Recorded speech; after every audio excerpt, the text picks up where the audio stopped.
Okay guys, so we're continuing with video number 7 in the noun classes series. If you just stumbled across this video and you're wondering like what noun classes are or whatever the case might be, then just click the letter I symbol in the top right hand corner that's going to pop up there guys, and just click on the little tab or button that says Easy isiXhosa Noun Classes Playlist. Okay, then you can start from the beginning, and yeah, I tried to explain it in the first video, which is more of an overview. And yeah, it's like it goes in order guys, so rather just go now. Like literally, I know it's weird when you're in the middle of a video and you just skip to another one, but yeah, just do it. Okay, so cheers if that's what you need to do guys. Yeah, so we're gonna do video number 7, which is classes 9 and 10, and this is quite a big one guys. As you can see, okay, there's quite a lot to learn. I'm gonna overlay it here. It's a little bit more complicated, but actually it's not as complicated as one might think. And yeah, it's important to understand classes 9 and 10 because the thing is that there's a lot of examples, because classes 9 and 10 basically pertain to a lot of things and objects.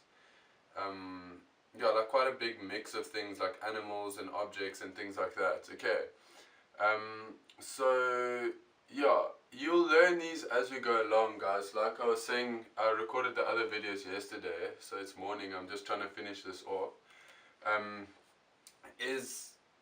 It's exciting to practice and learn a new language. Every new word unlocks like potential to have a deeper understanding of the language and more words.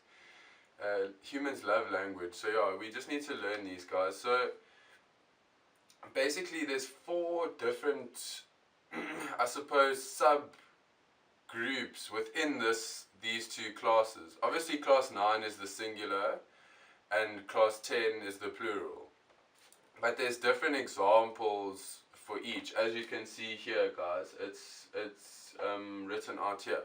So let's just go straight into these 4 groups. As you can see, there's the okay, it's self-explanatory. Okay, so the first example of class 9 is if it's monosyllabic, so it's one syllable and it starts with in. So like inja, into, indlu, imvu. Okay, so these are monosyllabic, they have one syllable, so then you use the prefix in. And then the plural would be izin. So izinja, izinto, izindlu, izimvu. Okay. Now, if it's polysyllabic, but these are Xhosa words of Xhosa origin. Okay, so inja has no similarity to hond from Afrikaans or dog from English. You can see it's a Xhosa word, guys. There's no resemblance between Xhosa and English words. That's what they've differentiated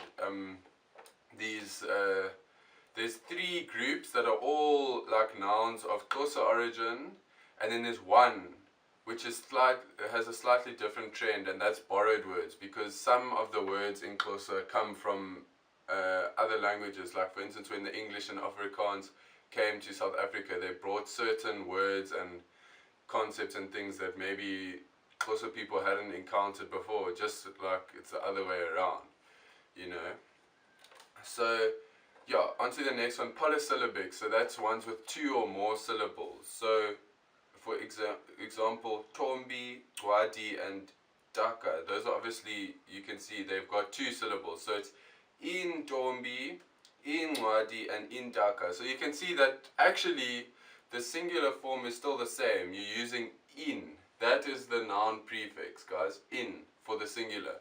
However, in the plural, you can see there is a slight difference here. Okay, so for the first one with the monosyllabic, the plural is izin, whereas the plural for polysyllabic is in. So you see that vowel cluster there, the 2 I's adjacent to one and next to one another. You pronounce it in, so it's like drawn out. In. It's enunciated in a specific kind of way. So you guys just have to remember that. So like for intombi, the plural of intombi is not izintombi like it was with inja. The singular is the same. There's inja and there's intombi, and the noun prefix is the same. But when you go to the plural, for inja it's izinja, and for intombi it's intombi. So that's a distinction there, guys, that you need to be aware of. And you'll remember these. Like, I know you don't say izintombi. I just know because I've never heard that before in my time of learning Xhosa, but I know that it's intombi. Same with inwadi, which means book. I know it's incwadi. I know it's not isincwadi. So these are things that you learn over time. And Xhosa is like a very spoken language. So the more you speak it, the more you learn. And certain things just sound wrong. So you don't say them because it's prompted by sound memory or whatever. So the next one is for polysyllabic nouns. But these are ones that the beginning of the noun is a bilabial consonant. What does that mean? Well, it's the vowels that, not the vowels, the consonants that you use both your lips to pronounce them. So it's, as you can see here, guys, it's B, B, P, F, and V. You can see you using your lips to make these sounds. B, P, F, and V. Okay. So these ones have a slightly different setup here, guys, where instead of it being in, it's im. So the N is changing to an M, but it still starts with an I. So that's your clue that it's probably in class 9. So imbalela, imbila, impempe, etc., etc.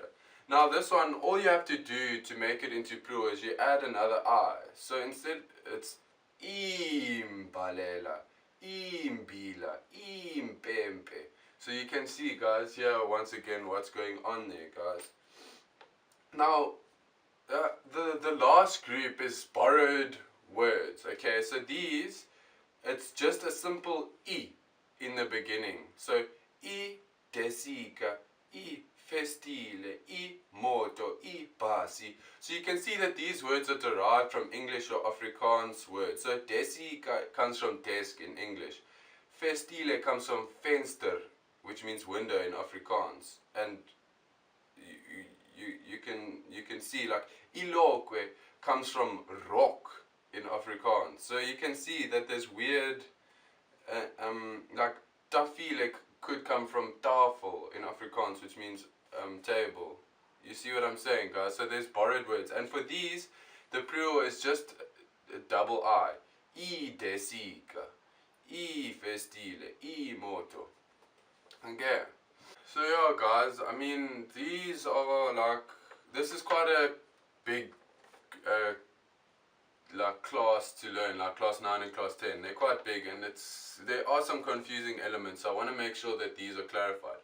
So when I was doing the classes 5 and 6, so that was ili for the singular and ama for the plural, there were some examples where the noun prefix ili for the singular had a silent li.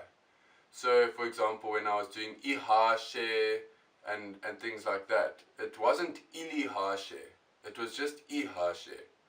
And then the plural was amahashe.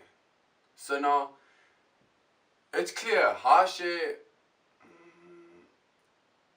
you could think it's borrowed from the word horse, but it's not, okay? So you mustn't confuse class 9 and class 10, guys. You need to know which of these nouns fall into class 9. If you see I, don't think that it's got a silent li. You will learn which nouns are class 9 and which are class 10. And you often learn that from the plural. So I know that the plural of ihashe is amahashe. You just learn it over time. It's not ihashe or izinhashe. Okay, guys. So it takes practice, but as I said, there's all these examples here for you guys to just check out. So yeah, okay, guys. So there we go. Let me know if you need any like clarification, if you got any questions, or you wanna request or suggest something. Then just scroll down past the suggested videos to the comment section. It's ridiculous that we have to do that. But anyway, and then guys, please subscribe if you want to continue learning isiXhosa. Just below the video there's a red button that says subscribe on it. Click that, and then, or you can click the little happy, healthy, honest human logo in the bottom right hand corner if you're on a computer. And then yeah guys, once you've done that, there should be a little bell symbol that will appear, like a bell that rings. Click that, and then you'll be notified when you log onto YouTube or via email that I've uploaded a video.